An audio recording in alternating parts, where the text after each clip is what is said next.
subtle but very important. The Bible says, and when Paul had gathered a bundle of sticks and laid them on the fire, there came a viper out of the heat. I want to say it again. There came a viper out of the heat. The viper did not come out necessarily because there's fire. The viper came out because of the heat that the fire was generating. There are people who claim they have fire but has no heat.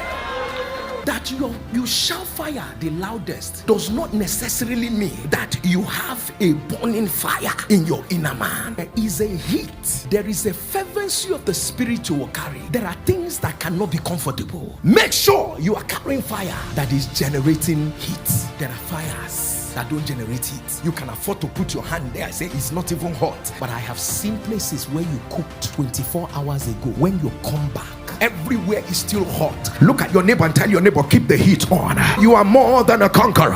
Enough of the coldness. You are more than a conqueror. Shake off the coldness. Say you are more than a conqueror. Shake off the coldness. Tell your neighbor, shake off the coldness. Shake off the coldness. You are a warrior. Shake off the coldness. You are a man on fire. Shake off the coldness. You are a transition man. Shake off the coldness. So many people are looking up to you. Shake off the coldness. Let me hear you shout fire. If you're speaking and they are not hearing, please check your heat level. If you're declaring and they are not moving, please check your heat level. There's a kind of heat you will carry. The heat wherever your children are. There's a heat of prayer you will generate. The devil will never have the last word. Look at verse 1. He said the barbarous people showed us no little kindness. They were the ones that kindled the fire. For they kindled the fire. But Apostle Paul understood, if God makes them help me kindle a fire, I have a responsibility to raise the heat. When you come here, what I do for you is to kindle a fire. But what you will do for yourself is to get back home and raise the heat. You mean you sleep like that? Would you just start taking 30 minutes before your head hits your pillow and use it and raise some heat? Would you just spare some 30 minutes in the night, raise the heat? Would you try before you step out in the morning,